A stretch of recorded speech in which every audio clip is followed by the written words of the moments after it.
2 muaj pas humbjes tragjike të 25 vjeçares Gjuana Nikolaj, familjar të afërm dhe qytetar të Lezhës janë mbledhur në qendër të qytetit ku ndezën qirin dhe kërkuan drejtësi për të ren, e cila i dha fund jetës pas dhunës, e cila dyshohet të jetë ushtruar nga ish-bashkëshorti Eraldo Fizi, i cili vijon të jetë në kërkim nga policia. Mes lotëve dhe dhimbjeve, të pranishmit kanë përsëritur thirrjen që e vërteta për ngjarjen të zbardhet plotësisht dhe përgjegjësit të marrin dënimin e merituar. Familjarët shprehen se prej 2 muajsh po përballen me plagën e rëndë të humbjes së Gjuanës, por edhe me pritjen e gjatë për drejtësi. Sipas tyre, ende ka shumë pikpyetje mbi rrethanat e ngjarjes, ndaj kërkojnë që institucionet përgjegjëse të veprojnë me transparencë dhe pa vonesa, duke kërkuar kapjen e të riut Eraldo Fizi. Ne jemi mbledhur sot këtu me një dhimbje shumë të madhe. U bën 2 muaj për ikjen e Gjuanës, edhe pse s'na besohet. Po akoma nuk është vendosur drejtësi dhe kërkojmë dhe bëjmë një lutje gjithë institucioneve përkatëse, ju lutem ta zbulojmë të vërtetën e Gjuanës dhe të kapet autori.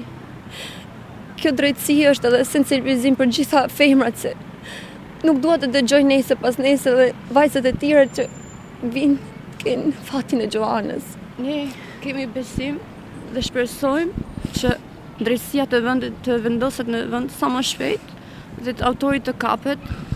Gjithashtu, institucionet të bëjmë punën, mos ta zvarrisin, mos ta lënë në harres, edhe çdo veprim ta bëjmë me transparencë dhe të dalë e vërteta. Ne kërkojmë përgjigje, kemi shumë pyetje, nuk po marrim përgjigje akoma. Pse s'është kapur akoma autori? Çdo gjë po e presim edhe kemi dalë këtu që të vendoset drejtësi. Ata po bëjnë punën e tyre, kanë bërë gjitha gjërat që u takojnë institucionet dhe policisë, por që të vazhdojnë të kërkojnë, mos të ndalen, që të kapet sa më shpejt. Gjuana Nikolaj humbi jetën pas dhunës së ushtruar ndaj saj nga ish-bashkëshorti Eraldo Fizi, ndërsa më pas dyshohet se ka konsumuar fotoksin. Ngjarja tronditi opinionin publik dhe vazhdon të mbetet një plagë e hapur për familjarët dhe qytetarët që kërkojnë zbardhjen e plotë të saj.